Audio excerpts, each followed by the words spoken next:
The morning they lined up the women in Redemption Creek's dusty town square, Maria Wells had already decided she would rather die alone than be handed off like a sack of flour to some sun-cracked rancher who couldn't tell the difference between a wife and a workhorse. It was the spring of 1873, and the territory of New Mexico was no place for sentimentality.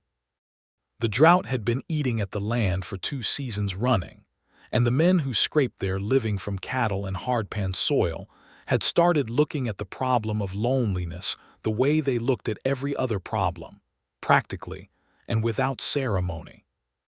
Word had gone out 3 weeks prior to every ranch within a day's ride of Redemption Creek that a bride showing would be held on the 15th of April, organized by a man named Harlan Doss, who ran the general store and fancied himself a civic benefactor.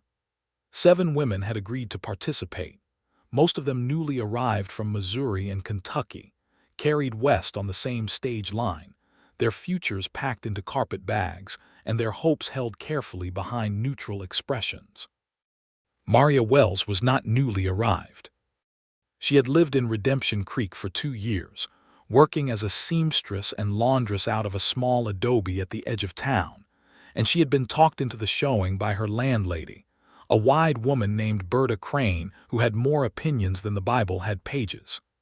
"You are 23 years old," Berta had told her the night before, pressing a clean blouse across the kitchen table as though ironing it while standing could push her point harder. "You cannot keep threading needles and washing other people's shirts until your eyes go and your hands crack. A good man with a good parcel of land is not a surrender. It is a strategy." Maria had not argued, partly because Berta had a point she couldn't fully dismiss, and partly because she had learned that arguing with Berta Crane was like arguing with a river. The river did not care. The river won. So there she stood on the morning of April 15th, in her clean white blouse and her good brown skirt, her dark hair pinned back beneath a small hat, squinting against the white New Mexico sun. There were 6 other women beside her, arranged by Harlan Doss in a loose line in front of the general store's wide porch. Harlan himself stood on the porch steps with his chest pushed out, wearing his Sunday vest and holding a sheet of paper as though he were about to announce the winner of a livestock competition. Maria kept her eyes forward and tried to make her expression unreadable. She had seen the men arriving since early morning, hitching their horses outside the saloon and the feed store, wandering toward the square with that particular combination of eagerness and feigned nonchalance that she recognized as belonging exclusively to lonely men who did not want to look lonely. There were perhaps 20 of them now, gathered in a loose half-circle in front of the women, and Maria studied them the way she had learned to study everything in this territory, carefully, without appearing to. She saw old Clem Hargreaves, who was at least 55 and had buried 2 wives already, and seemed to regard that as a recommendation rather than a warning. She saw the Dunbar brothers, 2 wide-shouldered men from a ranch north of town who tended to finish each other's sentences, and whose combined personality added up to approximately 1 normal person. She saw a young man she didn't recognize, perhaps 20 or 21, with a new hat and the nervous energy of someone who had ridden a long way and wanted the ride to mean something. She saw several others she knew by sight and liked well enough in the abstract, but could not imagine standing beside at a kitchen stove for the next 40 years. And then she saw Aaron Sutton. She didn't know his name yet. She only knew that he was standing at the back of the gathered men, slightly apart from the group, and that he was the only one not looking at the women. He was looking at the ground. Not in the ashamed way, not in the distracted way, but in the particular way of someone who had something heavy on his mind, and was weighing it quietly before he committed to a direction. He was perhaps 28, tall in the understated way of men who had grown into their height gradually and had stopped noticing it. His hat was well worn but clean, his coat a dark canvas that had seen weather. His jaw was angular, and his eyes, when he finally lifted them, were the color of creek water in late afternoon, a kind of gray-green that the light changed depending on which way he turned. He looked up, and for a brief moment his eyes traveled across the line of women, and Maria watched him the way she might watch a bird she wasn't sure was about to land or take flight. Then something shifted in his expression, something she could not entirely name, and he took one step back. Just one. But it was deliberate. It was unmistakable. While every other man in that half-circle leaned forward in some degree, either physically or in the eager forward tilt of their attention, this man stepped back. Harlan Das had begun his introduction, describing the process with the self-important verbosity of a man who believed that words, spoken loudly enough, could make almost any situation dignified. The men were to approach whichever woman they wished to speak with. The women were to receive their attention. After an hour, if any woman wished to accept a proposal, she could do so, and Harlan would witness the agreement and draw up the appropriate paperwork. If a woman did not wish to accept any proposal, she was not obligated to do so. He said this last part quickly, as though it were a formality rather than a right, and Maria felt the familiar slow-burning frustration of a woman watching a man describe her freedom as though he were granting it. The men began to move, some with confidence, some with the halting shuffle of genuine nervousness. Maria felt the line shift around her as women turned to receive approaching men, conversations beginning in low murmurs and polite smiles. A man she vaguely recognized as a sheep farmer from outside of town came toward her first, hat already in hand, and she gave him the courtesy of her full attention while her peripheral vision tracked the man at the back of the crowd. He had not moved. The sheep farmer's name was Bill Hartley, and he was earnest and not unpleasant, and he told her that he had a good house and a water well that had not gone dry, and that he liked a woman who could make decisions quickly, because he was not good at waiting for things. Maria thanked him for his honesty and told him she would think on it, which was the kindest way she knew to say no while leaving him his dignity intact. 2 more men came and went. Then old Clem Hargreaves, who smelled of pipe smoke and spoke entirely about the virtues of his land and not once about the virtues of her, and whom she dismissed with considerably less warmth. The young man with the new hat approached her, stumbled over his opening words, recovered with a self-deprecating laugh that she found genuinely charming, and had a conversation with her for nearly 10 minutes about the relative merits of horses versus mules for ranch work, which was not a proposal but was at least a real conversation, and she liked him for it even as she recognized that he was very young and not what she was looking for. Through all of it, the man at the back had not moved. He had shifted his weight once. He had pushed his hat back on his head once. He had watched and then looked away and then watched again, but he had not walked forward to join the procession of men approaching women, and the longer she watched him the more she wanted to understand why. The hour was drawing toward its end. Harlan Das had already witnessed 2 agreements, old Clem Hargreaves and a broad-shouldered woman from Kentucky, who looked like she could take him or leave him, and had clearly calculated that his land was worth the arrangement. And the young man with the new hat and a quiet, dark-eyed woman from Missouri who had been smiling at him since the first minute, and whose smile he had finally noticed, to his visible delight. Maria stood at the end of the line now, her 2 remaining neighbors having stepped away with their chosen conversations.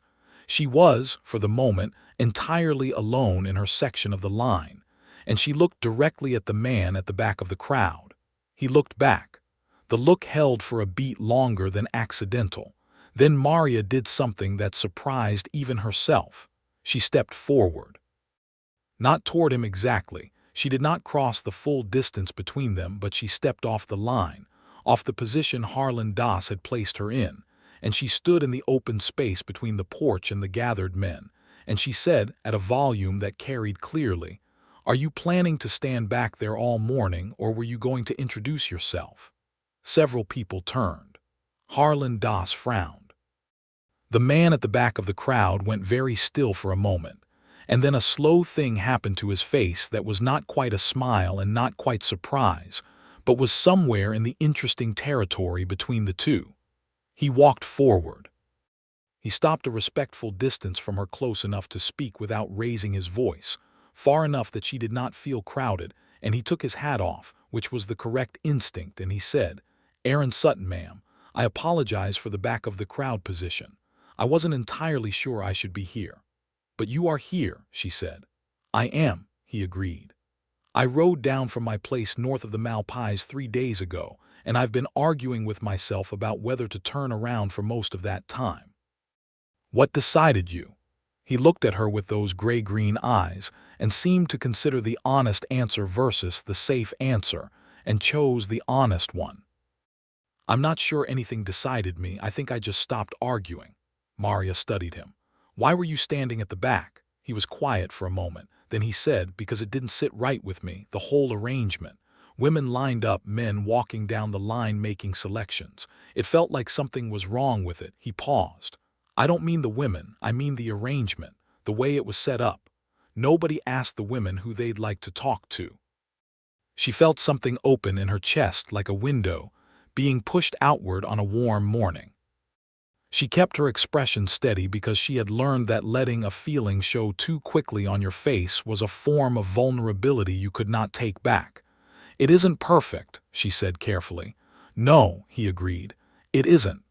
"Then why come at all?" He met her eyes. "Because I've been on that parcel north of the Malpais for 3 years by myself, and I've started talking to my horses more than is healthy, and I thought maybe there was a different way to go about this than the way I'd been going about it, which was mostly not going about it at all." She almost smiled. She caught it before it became full, but the corner of her mouth moved, and he noticed. "Aaron Sutton," she said, testing the name. "What kind of land have you got north of the Malpais?" "About 400 acres, half grazing, half scrub, a creek that runs 6 months a year, a well that runs all 12. House is small but it's sound, I built it myself." He said this without boastfulness, which she appreciated. It was information, not salesmanship. "What do you grow?" "Cattle, mostly, some horses. I've been trying to put in a kitchen garden, but I'm not any good at it. The tomatoes keep dying."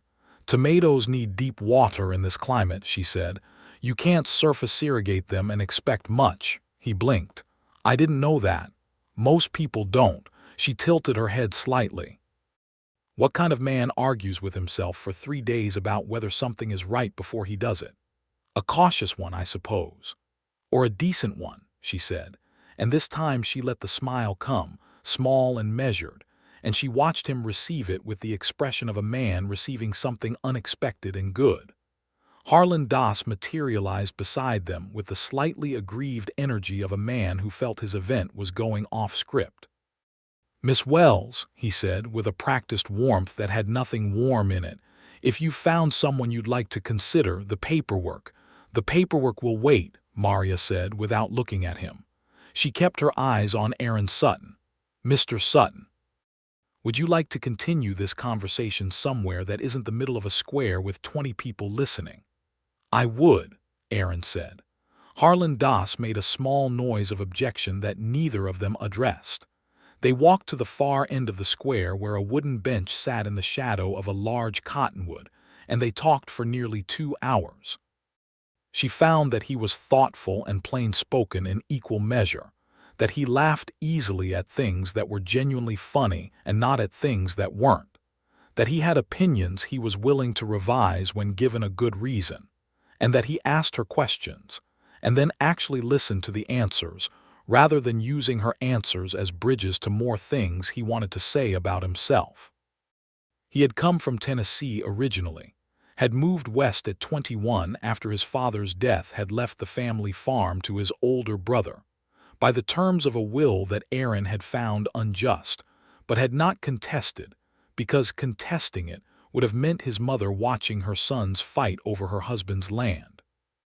He had worked cattle drives for 3 years, saving money and learning the territory, and had purchased his parcel at 24 and built his house, and spent the subsequent 4 years learning the particular personality of New Mexico land.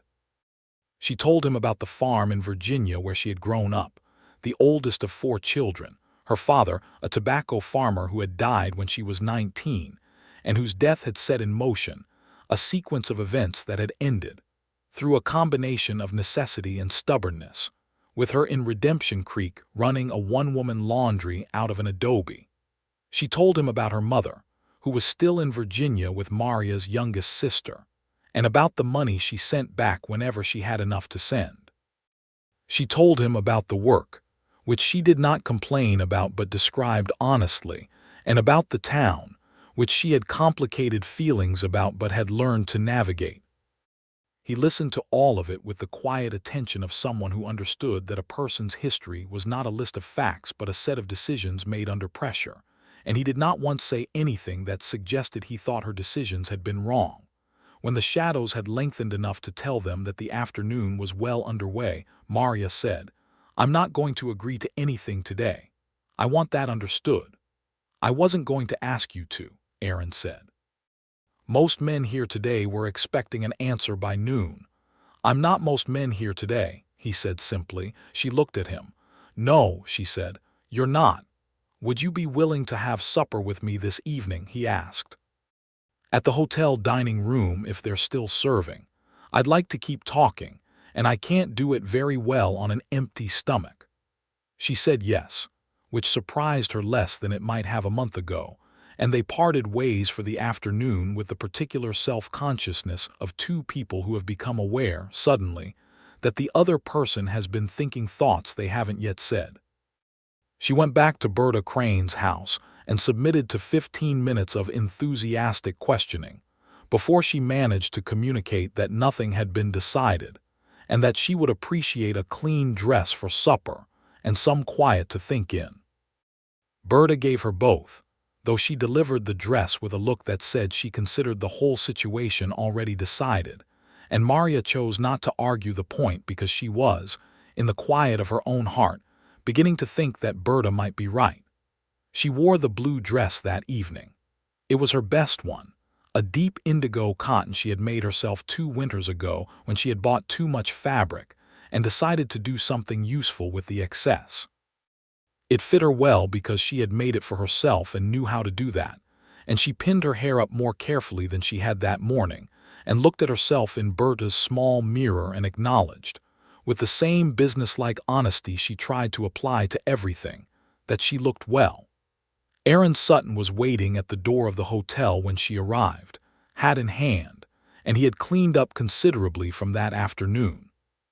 His coat was brushed, his boots showed evidence of recent effort, and he had shaved, which made him look slightly younger and considerably more approachable.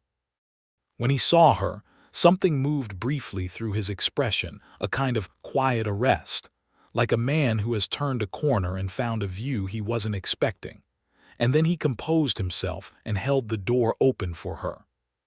The hotel dining room was small but decently kept, with 4 tables and oil lamps, and a menu that consisted of whatever the cook had made that day, which turned out to be beef stew and fresh bread, and a dried apple pie that was better than it had any right to be in a desert territory in April.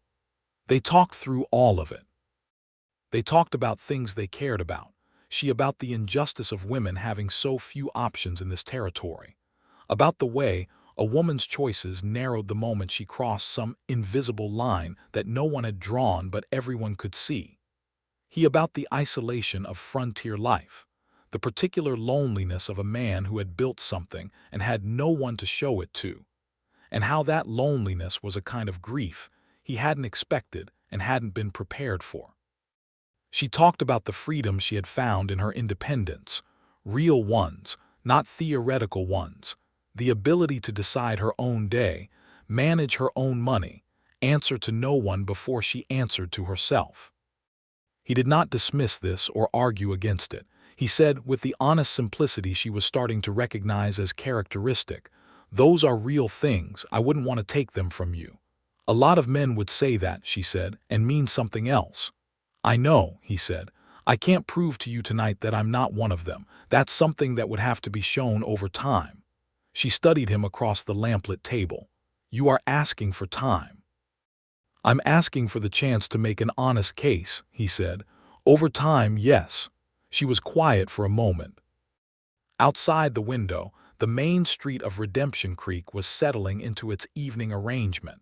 horses moving from hitching post to stable, lamps coming on in windows, the distant sound of the saloon beginning its nightly accumulation of noise. This was a hard land, she knew. Beautiful in its extremity, the vast sky that held more color at sunset than she had seen anywhere else, the mountains that materialized blue and enormous on the horizon, the silence at night that was so complete it had a texture but hard, unforgiving of miscalculation, indifferent to the plans of people. "All right," she said. He looked up. All right, Aaron Sutton. Make your case, over time." The smile that came to his face then was different from any expression she had seen from him yet. It was unguarded in a way that she suspected he did not often allow himself to be, and it transformed him in a way she hadn't anticipated, made him look younger and older simultaneously, the way a person looks when they have put down something they have been carrying for a long time. "I'll start with the tomatoes," he said.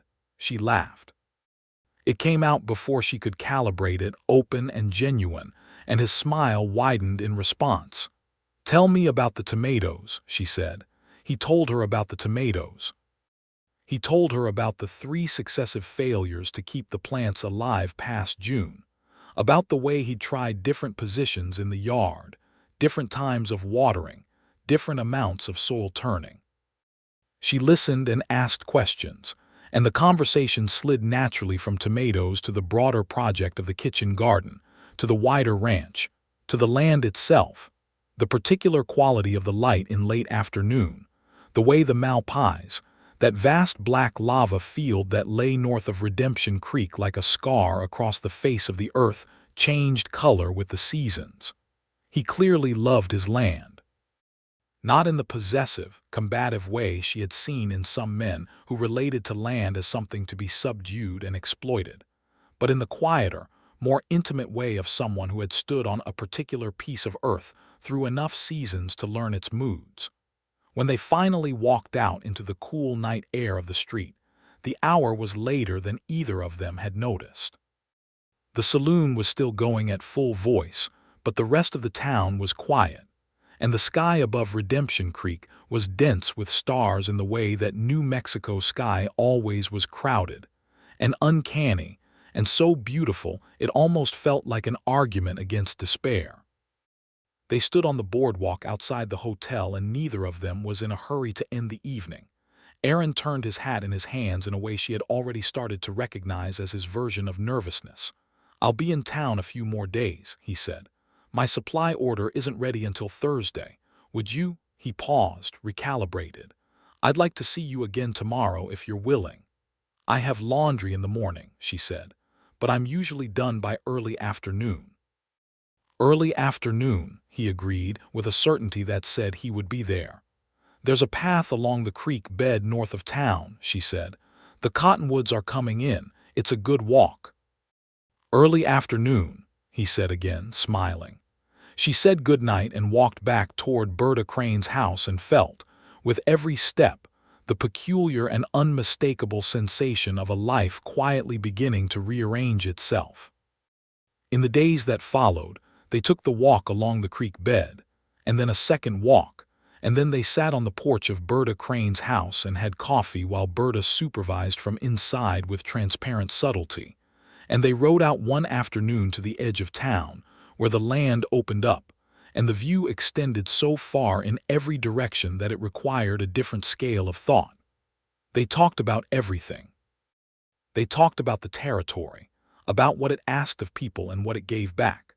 She told him about the freedom she could not give up, and he listened in the way that told her he was building an actual picture in his mind, rather than just waiting for the conversation to move to something else. She learned that he was a man of his word in small things, which she had found to be the most reliable indicator of whether someone was a man of their word in large ones. He arrived when he said he would arrive.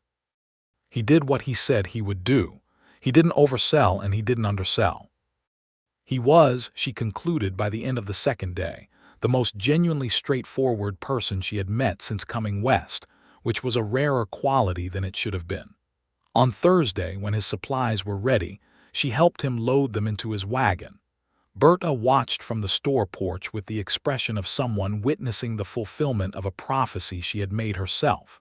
He was leaving to go back to the ranch. They both knew this. They stood beside the loaded wagon in the morning light, and the conversation that had flowed so easily for 4 days had gone slightly careful. The way conversations go when something needs to be said that hasn't been said yet. "I want to come back," he said. 2 weeks. I've got some fencing that can't wait and the horses need attention, but I can be back in 2 weeks. "I'll be here," she said. "I know that's asking you to wait," he said. "I don't have a right to ask that." "You're not asking me to wait," she said. "You're telling me you're coming back. Those are different things." He looked at her for a moment, then nodded. "All right, I'm coming back." "Good," she said. He climbed up onto the wagon seat and gathered the reins, and then he looked down at her with the expression she was beginning to think of as particularly his, that quality of looking at her as though she were a real thing he was genuinely trying to see, rather than a category he was trying to fit her into. "Maria," he said. It was the first time he had used her given name, and she felt it move through her like a change in air pressure. "Aaron," she said back. He smiled, touched the brim of his hat, and drove the wagon out of Redemption Creek. She watched him go until the wagon was a moving shape in the dust, and then a dark line on the horizon, and then nothing at all. And then she turned and went back to her work, and the town settled back around her like it always did, loud and indifferent and full of itself. And she thought about a creek that ran 6 months a year, a well that ran all 12, and 400 acres of land in the shadow of the Malpais. The 2 weeks passed the way that weeks pass when you are waiting for something, slowly in the middle and then suddenly at the end, so that you look up and the day you were waiting for has arrived without the ceremony it deserved. Aaron Sutton came back on a Thursday, 2 weeks to the day, in the same wagon with a team that looked well-rested, and a face that looked like a man who had spent 2 weeks working hard and thinking harder. He brought her something wrapped in a cloth, which he held out from the wagon seat with a slightly uncertain expression that made her certain the gesture had been considered, and reconsidered several times on the road from the ranch. She took it and unwrapped it to find a small book, a collection of botanical observations from a naturalist who had traveled through the territory, with pressed wildflowers tucked between several of the pages. "I found it at a trading post north of Socorro," he said. "It has a section on kitchen gardens in the high desert. I thought since you knew about the tomatoes," he stopped. "It seemed like something you might find useful or interesting, both maybe." She held it carefully, looking at the pressed flowers between the pages. It was exactly the right gift, not jewelry, not something decorative, nothing that implied possession. A book, something useful. Something that spoke to who she actually was rather than who he might want her to be. "Thank you," she said, and looked up at him with the full weight of what she meant, and he received it with the quiet steadiness that she was coming to rely on. He was in town for 4 days that visit, and by the end of them something had shifted between them that could not be unshifted. It was not dramatic or sudden. It was the way ice becomes water gradually, and then completely, and without the possibility of going back. They took a longer ride on his 3rd day in town, out past the edge of the territory that Maria knew, into the country that opened up north toward the Malpais. The black lava field was visible in the distance, that astonishing geography of ancient violence, all jagged black rock and twisted forms that had been flowing stone 40,000 years ago, and had cooled into a permanent statement about the power of the land to shape itself. Against the afternoon sky, it was extraordinary silver and black and rimmed with the pale gold of the grasses at its edges, and Maria pulled her horse up to look at it. "You can see it from my place," Aaron said. "Most evenings in the right light it goes purple." She looked at him. "Purple, deep purple, almost violet. It only lasts about 15 minutes just after sunset. I've never seen it anywhere else." She looked back at the Malpais. "I want to see that," she said, and she meant it in more than one way, and they both knew it. He asked her on the last evening of his visit, sitting on the bench by the cottonwood tree at the edge of the square where they had gone without discussing it, having both simply drifted in that direction after supper. The lamps were beginning to come on in the buildings around the square, and the stars were just starting to show themselves in the deep blue of the evening sky. He said, "I know this is soon. I know 4 days twice isn't enough time to make a decision about a lifetime, and I'm not going to pretend otherwise." He held his hat in both hands and looked at it for a moment, then looked at her. "But I'd like to ask, with the full understanding that you don't have to answer right now, and that if you said no, I would accept that and still consider these 2 weeks among the best 2 weeks I've had in a long time. Maria Wells, would you be willing to consider marrying me?" She had been thinking about this since the second day of his first visit, which she could admit to herself now without embarrassment. She had turned it over every way she could think of, examining it for the weaknesses that every proposition had. She had thought about her independence, about the specific freedoms she could not surrender, about the miles between here and that parcel north of the Malpais. She had thought about what it meant to trust someone with the weight of your future. And she had thought, more than anything, about the moment at the beginning of all of this when every other man had leaned forward and Aaron Sutton had stepped back, and about what that single gesture had told her, not about his caution or his uncertainty, but about his fundamental sense of what was right. That step back had been an act of conscience in a situation that hadn't offered him any visible reward for having won. "I have conditions," she said. He nodded slowly. "Tell me." "My money is my own," she said. "What I earn stays mine to manage. I don't disappear into your accounts and your decisions." "Agreed," he said without hesitation. "I continue to work if I choose to work, even if it's not necessary because I need to be doing something that's mine." "Agreed," he said again. "We make decisions together about the land and the household, not you deciding and me being informed, together." He met her eyes. "I wouldn't have it any other way," he said, with a conviction that was not the easy agreement of a man saying what was required but the tone of a man for whom the thing being requested was already what he had assumed. She breathed. "Then yes, Aaron Sutton, I'm willing to consider it, which means yes." He exhaled, and that unguarded smile came back, the one she had first seen at the supper table when she'd laughed at his tomato story, and it was even better the second time. "I know the question is supposed to come with a ring," he said. "I don't have one with me. I should have. I don't need a ring tonight," she said. "I need what you just gave me," which was the right answer to 3 honest questions. He laughed then, a full sound, and she laughed too, and the evening air of Redemption Creek, warm and smelling of dust and prairie grass and the faint ghost of wood smoke, settled around them in the particular way that a moment settles when it knows it is going to be remembered. They were married 6 weeks later, in the small church at the north end of Redemption Creek, on a Saturday in early June when the sky was the specific shade of blue that New Mexico saved for its best days. The ceremony was simple Reverend Horace Malley, who performed weddings with brisk efficiency and genuine feeling in equal measure, spoke for 20 minutes and meant every word of it. Berta Crane was in the front pew with her best hat on, weeping in the controlled way of a woman who has strong feelings and stronger pride. A few of Maria's neighbors from town were there, the women she had exchanged small kindnesses with over 2 years of laundry and sewing. Aaron had no family in the territory but a man named Cole Briggs, who had worked cattle drives with him years before and had a ranch of his own 30 miles east, stood as his witness with the fond, slightly exasperated expression of a lifelong friend who had been telling Aaron for 2 years to do something about his isolation. Maria wore a dress she had made herself, ivory cotton with small pearl buttons down the front that she had ordered from back east.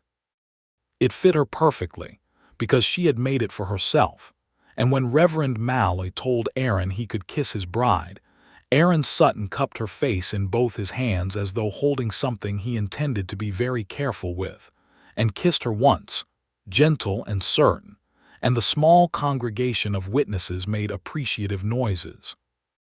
Cole Briggs shook Aaron's hand afterward with great enthusiasm, and told Maria that he had been worried about Aaron for years and was deeply grateful to her, and she told him she would try to justify his confidence. And he laughed and said he already had no doubts whatsoever. They left Redemption Creek in the late afternoon, their belongings loaded in Erin's wagon, her sewing kit, her books, the botanical volume he had given her, 2 trunks of clothing and household items, and the small iron she had bought herself 3 years ago that she was not leaving behind under any circumstances. Berta Crane stood on the steps of her house as they drove past and waved with both arms and shouted something about the tomato that made Erin laugh, and Maria promised to write.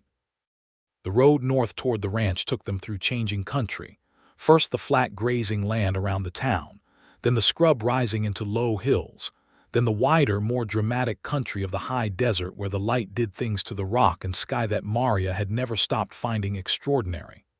They drove in comfortable silence for much of it, the wagon creaking, the team steady, the evening coming in from the east.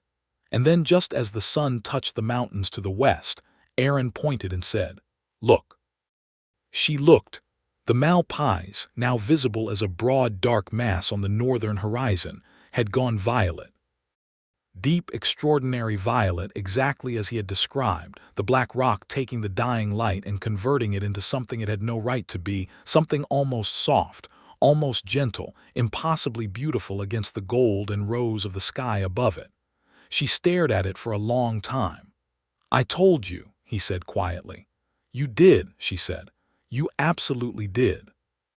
He reached over and took her hand, which was resting on the wagon seat between them, and held it without any fuss or announcement, just took it and held it, and she felt the warmth of it travel up her arm and settle somewhere in the center of her chest. And she thought, with the simple, quiet certainty of someone who has done a very hard calculation and come out with a clean answer, that she had made the right decision. The ranch appeared at dusk, a low house of pale adobe with a covered porch, a solid barn that was bigger than the house, a series of corrals where several horses turned to watch the wagon arrive with intelligent curiosity. There were cottonwood trees in the yard, 2 of them, substantial and rustling, and the well was visible as a small structure beyond the near corral. "Welcome home," Erin said, and the simplicity of it was exactly right. She climbed down from the wagon and stood in the yard and looked at the house and the trees and the corrals and the deepening violet sky above the Malpais, and she felt the word home move through her, not with the weight of obligation, but with the specific lightness of something discovered rather than imposed. The house was small but orderly. 2 rooms, a large main room with the kitchen along one wall and a table and 2 chairs and a fireplace, and a bedroom behind it that Erin had cleaned with some effort that was visible in the careful arrangement of things. He had hung a curtain on the single window and put a blanket on the bed that she suspected was newer than the rest of the bedding. The gesture was touching in its transparency. She did not comment on it. She walked through both rooms with the practical eye of a person beginning an inventory of a new place, noting what was there, what was needed, what could be improved. Then she came back to the main room where Erin was watching her with the expression of a man waiting to be told how his work has been judged. "It's good," she said. "It's a good house." The relief on his face was something she tucked away to remember. She found the kitchen garden the next morning, a rocky patch on the south side of the house that was supposed to be productive, and was currently not much more than a strip of compacted earth with the withered remains of last year's ambition still visible in the dried stalks. She studied it with her hands on her hips, while the morning light came in from the east, and the horses in the near corral made their opinions about breakfast known.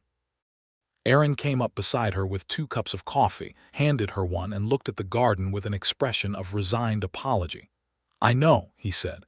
"I'll need seed," she said, "tomatoes and beans and something leafy, and I want to trench the bed before I plant anything. It needs better drainage.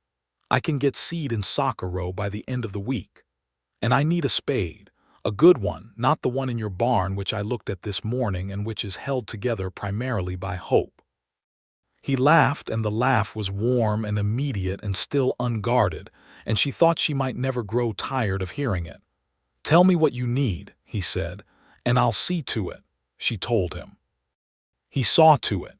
The first months of their marriage were the months of learning each other in the daily particulars, the small rhythms and habits and preferences that people carry without being aware of them, until they are suddenly living at close range with another person who carries different ones.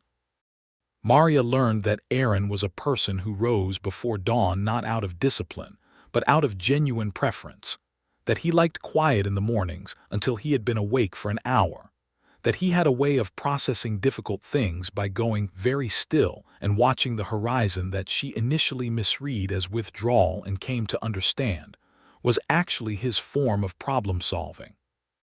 He learned that she thought best in conversation, that she needed certain things organized in certain ways to work efficiently, and that she had opinions about the cooking that were direct and strongly held and correct.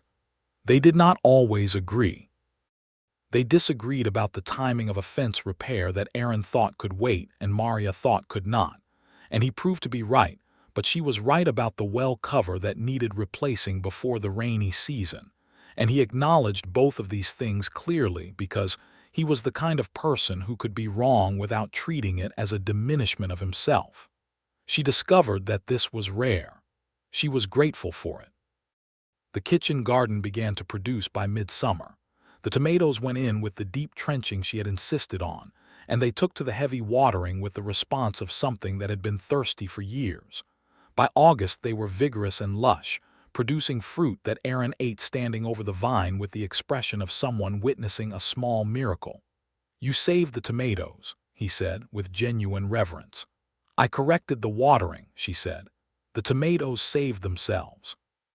He pulled her close by the waist then, in the middle of the kitchen garden in full August sun, and kissed her with the warmth and particularity of a man who knows very well that he is kissing a specific person and not a general concept. And she kissed him back with the same specificity. And the tomato vine, indifferent as all plants are to human romance, continued producing. Cole Briggs came to visit in September, riding in one afternoon with a pack horse, and a cheerful determination to inspect Aaron's matrimonial situation and report back to, as he put it, no one in particular. He was a lanky man with an easy grin and a talent for conversation that made him welcome almost anywhere, and he watched Aaron and Maria through supper with the satisfied expression of a man whose hopes have been fully vindicated. After supper, when Aaron had gone to check the horses, Cole said to Maria, "I want you to know that I've known Aaron Sutton for 6 years and I have never seen him as settled as he is right now. He was a good man before. He's a better one now." "I expect he was always the same man," Maria said. "Maybe," Cole said, "but some men need a reason to be fully themselves. He's got one now." She thought about this after Cole had gone to his bunk in the barn.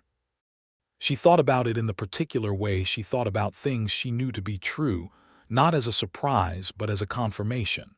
She recognized, happy. Not the breathless and uncertain happiness of early love, but the deeper, more durable happiness of someone who has found a right place and a right person, and is building something real with them day by day. She wrote to her mother in Virginia that autumn, a long letter describing the ranch and the land, and the man she had married with a fullness and openness she had not allowed herself in previous letters. Her mother wrote back 3 weeks later with a letter that wept on the page and told Maria that she had prayed for exactly this and that she thanked God every morning, and that she hoped to see her again someday. Maria wrote back, "Come in the spring. There is a room for you." She meant it, and the planning of it became a project that made the winter feel purposeful. The winter of 1873 to 1874 was cold but not brutal, and the ranch held itself together well. Aaron worked the cattle through the worst of it with the efficient labor of a man who had done this enough times to do it without drama, and Maria kept the house and worked on her sewing. She had brought enough fabric to begin several pieces, and she had started taking commissions from women in Redemption Creek, riding in once a week to deliver finished work and pick up new orders. She was not going to stop working. She had been clear about that, and Aaron had been clear that he understood it, and the money she earned went into a tin box under her side of the bed and was hers, as agreed to manage. The only shadow in those winter months came from a man named Gareth Holloway, who owned a large cattle operation about 15 miles south and had an old dispute with Aaron about a water access easement that had never been fully resolved. Holloway was not a violent man, but he was a persistent one, and twice that winter he sent riders to the property line to make pointed statements about boundary markers. Aaron handled it with measured firmness.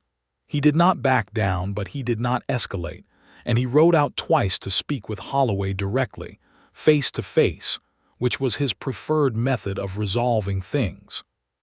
He told Maria about both conversations after they happened, fully and without editing, and she appreciated this. She also had opinions about the water access situation, having read through the original land documents one evening while Aaron was at the stove, and she told him what she thought the legal situation actually was, which was that Holloway had no legitimate claim under the terms of the original survey. Aaron listened carefully, asked several good questions, and then rode to Socorro to consult with the land office, which confirmed Maria's reading of the documents. The dispute did not immediately dissolve. Holloway was not a man who conceded things quickly, but the legal foundation was clear, and the boundary markers stayed where they were. "You read the whole land survey," Aaron said that evening, after he had told her the land office's confirmation. "It was on the desk," she said. "I've had it on the desk for 3 years." "You probably should have read it sooner," she said, not unkindly, and he laughed the full, warm laugh that she had come to love, and pulled her into his side as they sat by the fire. She did not tell him, because it seemed unnecessary, that she had been quietly furious about Holloway's presumption, about the assumption that a man could simply ride to a property line and make implications about land that wasn't his, banking on the possibility that the other party hadn't done their homework. She had been furious for all of an afternoon, and then had converted it into something more useful, which was reading the survey documents. This was, she had decided early in her adult life, the only reliable use of fury. It had to be turned into information and action, or it was just a feeling going to waste. Spring came early and soft in 1874. The creek beyond the corrals ran full with snowmelt from the mountains, and the grasses came in green and vivid along its banks, and the kitchen garden, now properly understood by the soil it was in, woke up with an enthusiasm that suggested the previous season's failures had simply been a delayed start. Maria planted a larger section that spring. Beans and tomatoes and squash, and a row of herbs along the south wall of the house, rosemary and sage and mint, and something the local Navajo woman who came to trade with them occasionally had given her in a small cloth pouch, telling her it was good for headaches and stomach trouble and would grow anywhere it had sun. Maria planted it in the sunniest corner, and it proved this claim completely. Her mother arrived in May. Clara Wells stepped off the stage in Redemption Creek thin and upright, and somewhat overwhelmed by the scale of the western sky, and Maria held her for a long moment in the middle of the stage stop, and felt the particular grief and relief of the reunion, which was the recognition that time had passed and distance had been real, and that both of those things could be remedied now, at least for a while. Aaron met them at the stage stop with the wagon, and Clara looked him up and down with a mother's frank assessment, and then said, in her Virginia accent that had traveled all this way without losing a syllable, "You have a very honest face." "Thank you, ma'am," Aaron said. "My daughter has been in this territory for 2 years by herself," Clara said, "doing laundry and sewing and managing everything on her own, and she never asked a single one of us for help. That is either strength or stubbornness, and I suspect it's both. I hope you appreciate it." "Every day," Aaron said, with complete sincerity, and Clara Wells looked at him for another long moment and then said, "Good. Now, is there anywhere to eat in this town, because I have been on a stage for 6 days, and I want something that isn't jerked meat?" Aaron took them both to the hotel dining room, and Clara Wells ate an entire plate of beef stew with the relieved enthusiasm of a woman who had been surviving on stage-line provisions, and the three of them talked through the afternoon until it was time to drive back to the ranch. Clara spent 3 weeks. She walked the garden with Maria every morning and sat on the porch in the evenings watching the light do what it did to the mountains, and once she stood at the edge of the yard looking at the malpies going violet in the sunset for a long time without speaking. Then she said, "I understand why you stayed." And Maria said, "Do you?" And her mother said, "Not completely, but more than I did." Aaron was easy with Clara in the way he was easy with most people he decided were worth being easy with. He made space for her, included her in the small decisions of ranch life without overwhelming her with the larger ones, answered her questions about the land and the stock with patience and openness, and once fixed a stitch in the hem of her traveling dress without being asked, which Clara reported to Maria with the air of someone announcing a discovery. "He sews," Clara said. "He lived alone for 4 years, Maria said. "He had to." "He does it well," Clara said. "He does most things well," Maria said, and the particular softness in her voice as she said it made her mother look at her with the expression of someone who has just been told, in a single sentence, everything they needed to know about their daughter's happiness. Clara left in early June, heading back east with the stage, and Maria held her at the stage stop again, and this time also felt the difference from the last reunion, the absence of the particular grief that had been in the first one, because the distance was going to continue but the separation was different now. Maria had a place. Maria had a home. She thought on the drive back to the ranch with Aaron's hand warm over hers on the wagon seat, exactly where she had chosen to be. The summer of 1874 brought hard work and good weather, and the small accumulating pleasures of a life being built in earnest. Aaron took on 2 hired hands for the summer cattle work brothers named Pete and Domingo Reyes, who were from a family with deep roots in the territory, and who arrived with their own horses and a cheerful efficiency that made the ranch's daily operations considerably smoother. Maria found she liked them both. Pete was quiet and precise. Domingo was voluble and full of opinions, and they balanced each other in a way that was familiar to her as the oldest of 4 siblings. She continued her sewing work through the summer, riding into Redemption Creek weekly, and in early July she had a conversation with a woman named Teresa Aldabe, who ran a small dressmaking establishment in town and was, as she put it with direct honesty, becoming overwhelmed by demand she could not meet alone.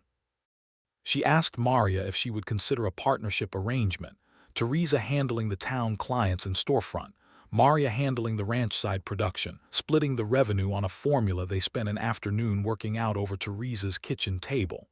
Maria came home and told Aaron about it that evening. He listened to the whole proposal, asked 3 good questions, and then said, "Do you want to do it?" "Yes," she said. "Then do it," he said. "It will mean more trips to town. More days when I'm away from the ranch." "The ranch will not collapse when you're not on it," he said.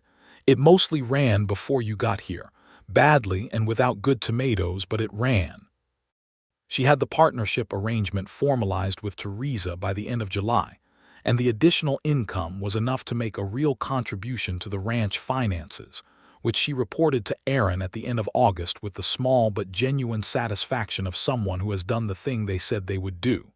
He looked at the figures she had written out and said, "This is more than I expected." "Teresa has built up a strong client base," Maria said. "And the demand for custom work in the territory is higher than people realize. Women out here can't just go to a city shop when their good dress needs replacing. We could expand the operation," he said. "Put a workroom on the east side of the house. Separate entrance, proper workspace." She looked at him. He had clearly been thinking about this for some time. The specific nature of the proposal, east side, separate entrance, suggested a blueprint he'd worked out in his head. "You've already thought about this," she said. "I noticed you working at the table in the main room after supper," he said. "I thought you'd like a better setup." She stood up and went around the table and kissed him on the side of his jaw, which made him look both pleased and slightly surprised, the combination that she found irresistible in him. "Yes," she said, "a workroom would be wonderful." He built it in October with Pete Ray's help, a solid adobe addition with 2 windows on the south wall for light, and a separate entrance as planned, and a proper work table along the inner wall. He also installed shelving that he designed based on Maria's specifications for how she needed her fabrics and materials organized, asking her 3 times during the process to confirm the heights and spacing, which meant that, when it was finished, everything was exactly where she needed it to be. She walked through the finished room on the first morning it was fully complete and felt the particular pleasure of a space made for the specific way she worked, and she turned around to find Aaron in the doorway watching her with the expression she loved, that careful attention, the quality of actually seeing. "It's perfect," she said. "Good," he said simply. The autumn of 1874 slid into winter, and the winter was harder than the previous one.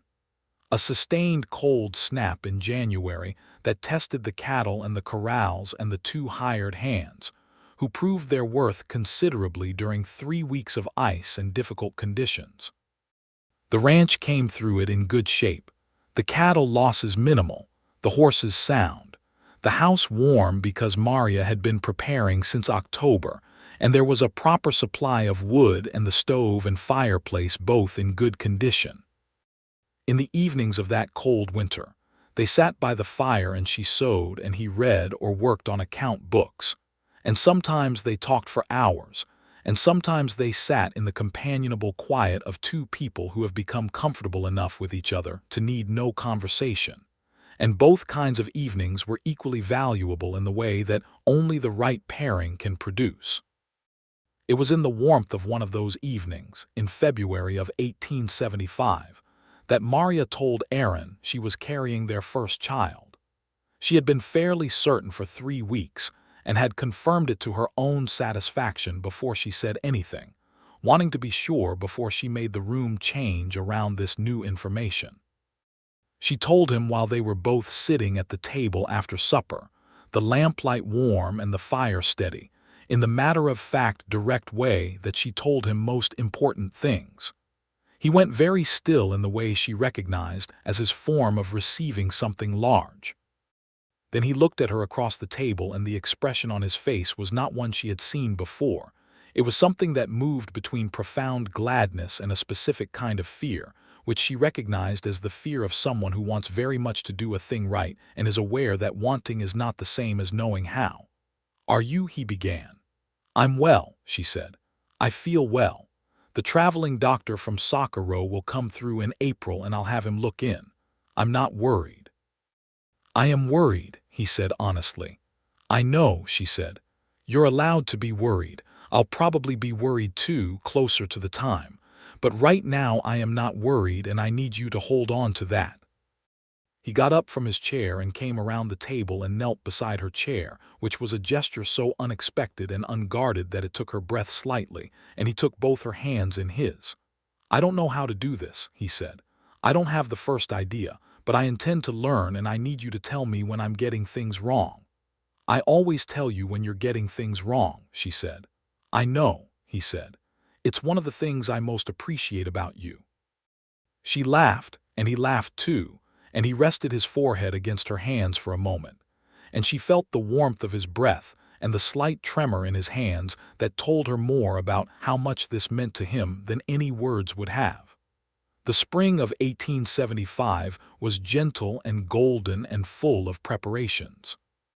Maria wrote to her mother, whose response arrived in 4 weeks and occupied 3 full pages, alternating between joy and practical advice, and a list of what she would need that demonstrated Clara Wells was a woman who converted strong emotion into useful action, which Maria recognized as a trait that had skipped a generation temporarily before reappearing.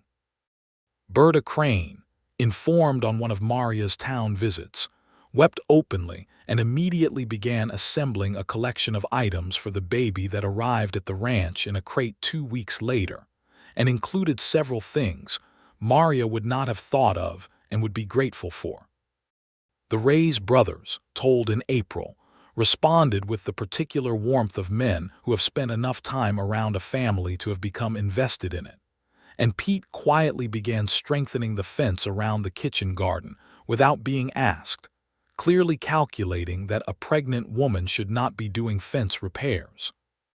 Aaron read every piece of medical literature he could get hold of through the Socorro Trading Post and the Redemption Creek General Store, which was not a large amount but was everything available, and he asked the April traveling doctor a series of thorough and well-organized questions that the doctor answered with some surprise at their specificity.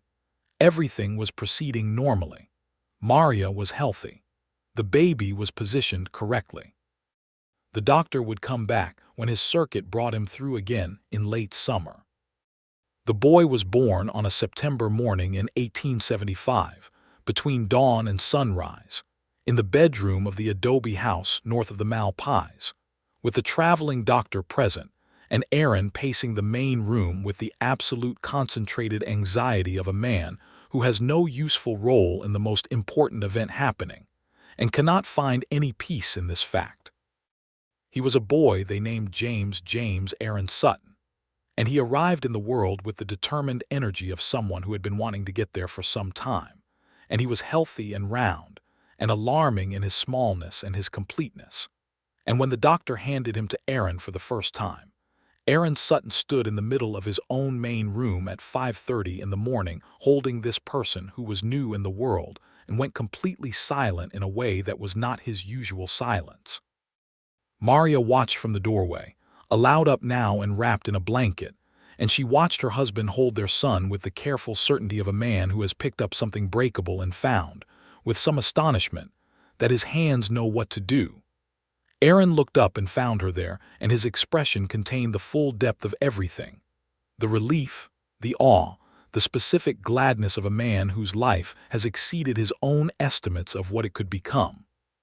"He's perfect," Aaron said, his voice roughened in a way she had never heard before. "He is," she agreed. "Come sit down, both of you." They all sat together in the early morning, the three of them, while the sky outside went from black to the deep blue-purple of pre-dawn, and then began its slow climb toward the orange and rose of sunrise. And the Malpais on the northern horizon caught the first light, and did what it always did with early light, turning it back as something intensified and golden, and more than the raw light deserved to be. James Aaron Sutton slept through all of it, demonstrating from the first morning of his life the capacity for deep unconsciousness that he would carry into childhood, and that Aaron would find both impressive and exasperating. The years that followed built themselves the way good years do, not dramatically but solidly, each one adding something that the previous one had prepared for. The ranch grew in the way of a thing tended carefully. Aaron expanded the cattle operation in 1876 with a carefully selected addition to the herd, the range grass having recovered well after the drought years of the early 70s. Maria's partnership with Teresa Aldabe grew as well. By 1877, they had more work than they could comfortably manage, and had taken on a third woman, a young widow named Polly Kern, who had arrived in Redemption Creek with good sewing skills and no plan, and whom Maria had seen in the general store looking at the price of flour with the expression of someone doing subtraction and not liking the answer. She had told Teresa about Polly, and Teresa had agreed, and Polly had come on 3 weeks later and stayed, and within the year had stopped looking like someone doing anxious subtraction and started looking like someone who understood where their next meal was coming from. Maria kept going into town every week, even after James was mobile and assertive and had opinions about everything, because she had made the arrangement and she intended to honor it, and also because the weekly ride was, she privately acknowledged, a useful reset. Aaron kept the boy without complaint on those Wednesdays, and James, by age 2, was following his father around the ranch with a determined, imitative toddle that Aaron found immensely entertaining. The Ray's brothers taught him the names of all the horses by the time he could talk, which was his first vocabulary beyond family names, and he informed visitors gravely about equine matters for some time before expanding his conversational range. Gareth Holloway's water access dispute was formally resolved in 1876 when a territorial land commission visited the area to survey a new road, and in the process, confirmed the original boundary terms in writing. Holloway accepted this outcome with the sour grace of a man who has been decisively correct about the wrong thing, and the relations between the two properties settled into a neutral distance that was not warmth, but was not trouble. Cole Briggs got married in the spring of 1877 to a woman from Arizona named Ruth, who had the direct gaze and practical energy of someone who had been running her own life successfully for years and had no intention of stopping. Maria liked her immediately and completely, and they established the kind of friendship built on the recognition of shared values. The two couples visiting back and forth through the year, the children that arrived in both families growing up with the easy familiarity of people who have been in each other's lives since before they were fully aware of it. James got a sister in the winter of 1877, a girl they named Clara for Maria's mother, and whom James regarded with the mix of territorial suspicion and intense curiosity of a first child encountering the second. The rivalry lasted about 3 weeks, until Clara Sutton demonstrated, at approximately 2 months old, the capacity to track James with her eyes around the room and respond to his sound with sounds of her own, which James interpreted as interest in him specifically, and which softened his position considerably.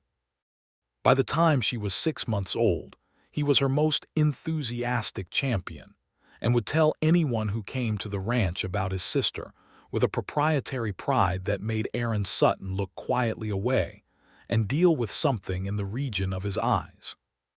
Maria's mother came again in the spring of 1878, this time for longer 6 weeks, during which she became thoroughly acquainted with both grandchildren and with the rhythms of the ranch, and with the particular quality of the light over the malpais at sunset, which she painted in watercolors one evening on the porch, a small painting that Maria framed and hung above the fireplace, and that hung there for the rest of their lives. In the summer of 1878, the kitchen garden was the best it had ever been. The tomatoes came in abundant and vivid red, the beans climbed their poles with ambition, the squash sprawled generously across the end of the bed, the herbs along the south wall had expanded into a proper stand. Maria stood in it one morning with James on one side of her pulling at a bean vine with investigative intent, and Clara on the other side of her in the small sling that Maria had made because she could not garden single-handed and could not garden, and she looked at the green and growing abundance of it, and thought of the strip of compacted earth she had found on the morning after her wedding, the dried stalks and the failed ambitions of the years before. She had done this. With deep trenching and correct watering and attention and time, she had done this. Aaron came around the corner of the house with a cup of coffee in each hand, took in the scene with the immediate pleasure of a man for whom this is his whole life and who has not stopped knowing it, and handed her the coffee over James's head. "How are the tomatoes?" he asked. "Extraordinary," she said. "Good," he said, settling beside her, and looked out at the garden with the quiet satisfaction of someone who has been watching something grow for a long time and is not disappointed by what it has become. James, having determined that the bean vine was not going to yield to pulling, turned and looked up at both of his parents with the expression of a 3-year-old who has a strong opinion about what should happen next, and said, "Breakfast." "He has his mother's priorities," Aaron said. "He has his father's timing," Maria said, "showing up right when the work is done." Aaron made a sound of mock protest, and Maria laughed, and Clara, jostled by the laughter, made a small sound of inquiry that turned into a smile, and the morning opened up around all of them full and warm and wide. The years between 1878 and 1882 were the years of building fully into the life they had made. The ranch stabilized into a profitable operation, not spectacularly wealthy but solidly reliable, the kind of livelihood that could weather a bad year without destroying everything. Aaron's reputation in the territory grew in the particular way that a good man's reputation grows, not through dramatic events, but through the slow accumulation of being the person who shows up, who keeps his word, who deals fairly even when it costs him something. He was asked to serve on a territorial range committee in 1880, which he did for 2 years, with the quiet effectiveness of someone who understands that the point of a committee is to actually reach conclusions. Maria's sewing operation continued and expanded. By 1880, she was known throughout the region as the person to come to for wedding dresses and formal wear, the commissions arriving not just from Redemption Creek but from the outlying ranches and from Socorro, and sometimes from as far as Santa Fe. She handled this demand with the same organized intelligence she brought to everything, keeping her own books, training 2 more women over those years, and maintaining the partnership with Teresa Aldabe until Teresa's retirement in 1881, at which point the business was Maria's alone, and she ran it exactly as she pleased, which was efficiently and fairly, with close attention to what the women who worked with her needed to do the work well. She wrote to her mother every 2 weeks without fail. Clara Wells visited again in 1880 and again in 1882, and each time stayed a little longer and left a little more reluctantly. And Maria began to ask, with growing directness, whether her mother was going to do what they both knew was eventually going to happen, and simply move to New Mexico. In the autumn of 1882, Clara Wells arrived with a trunk large enough to suggest a permanent arrangement, and the room that had been prepared for her for 2 years became hers, and the children who had been growing up with a grandmother who was a presence in letters became children with a grandmother who was a presence at the supper table, and this arrangement, which had been obvious for years, was formally recognized by everyone.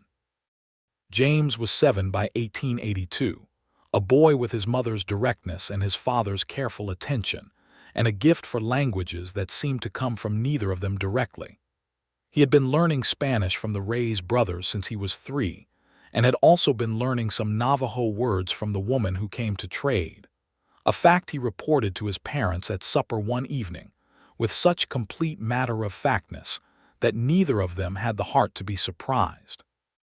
Aaron began, after that supper, being somewhat more deliberate about what was available for James to learn from, which turned out to be the beginning of a sustained project that consumed Aaron's attention for several years, finding every book and periodical and educational resource available in the territory, building up a collection in the main room that grew slowly into a proper library.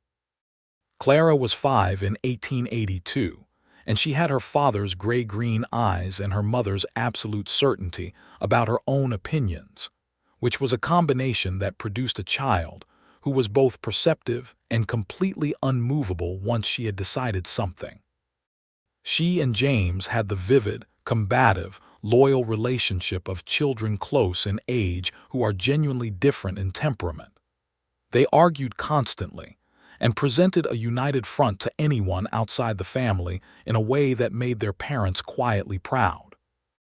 Aaron turned 40 in the spring of 1884, which he acknowledged with the measured equanimity he brought to most things, and Maria organized a gathering at the ranch, the Briggs family, the Reyes brothers and their families, Polly Kern and her recently acquired husband, several neighbors from the surrounding ranches, and Berta Crane from Redemption Creek, who made the journey in a rented buggy and arrived with opinions about how the house had changed and a crate of preserves she had made herself.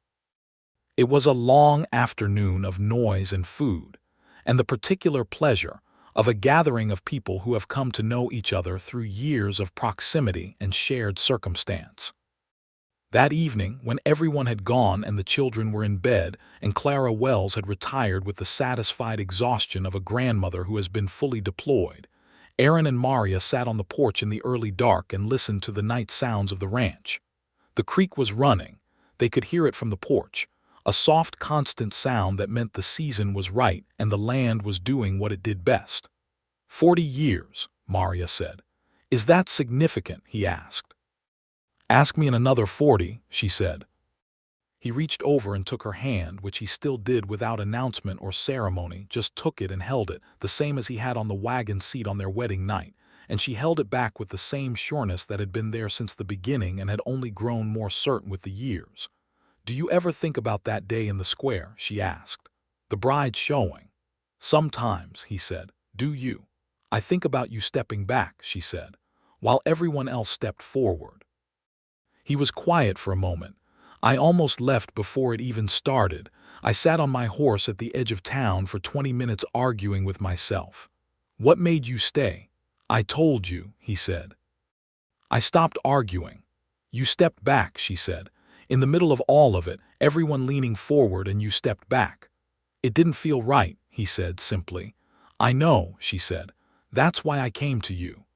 The stars were dense above them, that New Mexico sky that had been one of the first things she had loved about this territory before she had learned to love most of the rest of it. In the corrals, the horses moved with their night sounds, and somewhere north of the ranch, invisible but permanent, the Malpais lay under the same stars, that ancient black stone that had once been fire and had cooled into something that caught the light and gave it back transformed. I'm glad you came to me, he said. She looked at him in the dark, his profile familiar and dear, the line of his jaw and the set of his shoulders that she had been learning for 11 years and still found worth looking at. So am I, she said. In the years that followed, Redemption Creek itself changed in the way that territory towns did in that era. It grew. The railroad coming through in 1886 and bringing with it the economic expansion and social complexity that followed the railroad everywhere.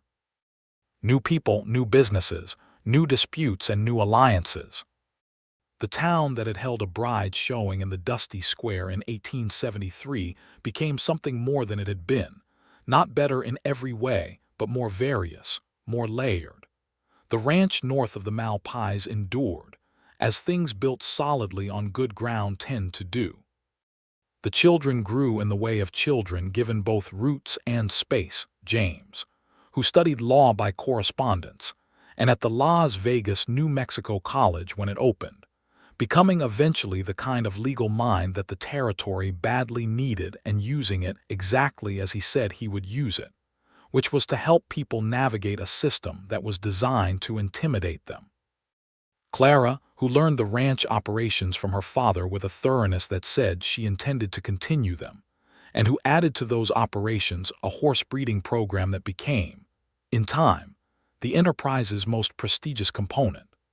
Clara Wells, their grandmother, lived in the east room of the adobe house until 1890, when she died quietly in her sleep in the way of people who have been well loved and have given their love back fully and have finished everything they needed to do. She was buried on the ranch, on a rise that looked south toward Redemption Creek and north toward the Malpais, in a spot she had chosen herself on a walk she had taken with Maria 2 summers before she died, saying with characteristic directness that she liked the view and intended to keep looking at it.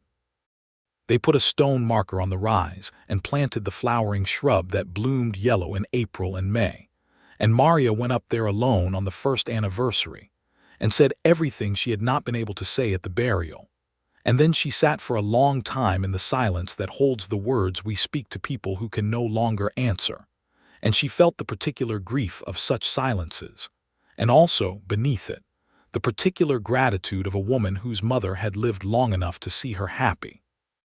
Aaron found her there when the afternoon light was long and golden and put his arm around her without speaking, and they sat together on the rise above the ranch and watched the light do what it always did, and the Malpais in the far distance caught the last of it and went violet in the way it always went, brief and extraordinary, and exactly what it had been the first evening she had seen it from the wagon seat going north.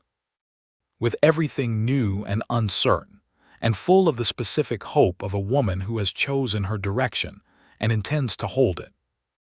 By the time the century turned in 1900, The ranch was what it had been becoming for 27 years. A place built by two people who had decided to build it together. Its land bearing the marks of careful attention. Its buildings modified and expanded over time to meet the life that had been lived in them. Its kitchen garden still producing tomatoes that Aaron still ate standing over the vine with exactly the same expression he had worn the first summer Maria had made them grow. The expression of a man who has not stopped being grateful for the particular miracle of something thriving in difficult ground. Maria Wells Sutton was 50 years old in 1900, still direct and still clear-eyed and still capable of identifying the fault in any argument in less time than it took most people to present it. And she looked at the life around her, the ranch, the land, the man she had chosen, the children grown and doing their own work in the world, the workroom on the east side of the house still in use, the sewing trade still hers to manage, and she found it exactly what she had needed it to be. Not easy. A hard country required a hard life, and she had not been sheltered from the hardness of it, but good. Genuinely, durably, specifically good, built on the foundation of a good choice made with clear eyes and held to through every season that had come since.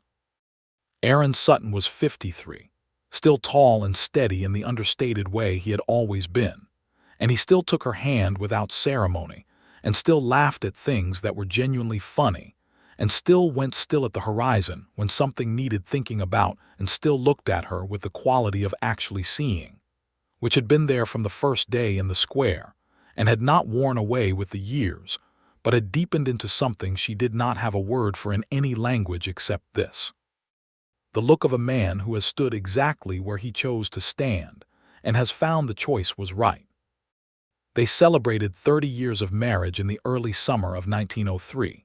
With James home from his legal work in Santa Fe and Clara up from the lower pastures, where the horse-breeding operation kept her most of the year, and Cole Briggs and his Ruth aging as gracefully as anyone who had spent 30 years of Western life could age, and Polly Kern, who was now Polly Marsh, and whose children were friends with the Sutton children's children. There was a long afternoon of food and noise on the ranch porch, laughter carrying across the yard to where the horses in the corrals lifted their heads to listen, and the Malpais on the northern horizon received the afternoon light with its usual indifference to human occasions and its usual willingness to be extraordinary. In the evening, when everyone had gone, Aaron and Maria sat on the porch in the familiar arrangement of 30 years, his hand over hers, the creek murmuring in the distance, the stars beginning their accumulation in the deep blue sky. 30 years, she said. Do you want to ask me in another 30, he said. She looked at him. In the lamplight from the open door, he was entirely familiar. Every line of his face, a thing she knew. Every quality of his expression, a language she had been reading for 3 decades. He was gray at the temples, and the years had settled into his face the way years settle into the faces of people who have lived outdoors and worked hard and laughed enough. And he was still the most genuinely honest person she had ever sat next to, which was the thing she had trusted first and trusted most, and which had never, not once in 30 years, given her a reason to stop. I stepped off the line, she said. Do you remember? I stepped off the position Harlan Das had put me in, and I walked toward you. I remember, he said. I nearly swallowed my own hat. You walked forward, she said. You came the rest of the way. You had already covered most of the distance, he said. We covered it together, she said. He raised her hand and pressed his lips to the back of it, not dramatically, but with the quiet certainty of something that had been true for a long time and would go on being true. And she felt it the way she always felt it when he did something like that. Not as a surprise, but as a confirmation, the specific pleasure of a thing that keeps being exactly what it promised to be. The sky above the ranch north of the Malpais held its stars with the same abundance it had always held them, and the land lay still and enduring in the night, and the creek ran soft in the dark, and the kitchen garden slept in the summer warmth, and in the house behind them the lamp burned steady, and the walls held the accumulated warmth of every year that had been lived in them, And Maria Wells Sutton and Aaron Sutton sat on their porch in the late evening of a good day and listened to all of it together. Which was exactly enough, which was precisely everything, which was the life they had built and the life they had chosen and the life they intended to keep. For every day that the land and the sky and the steady good fortune of two people who had found each other would allow.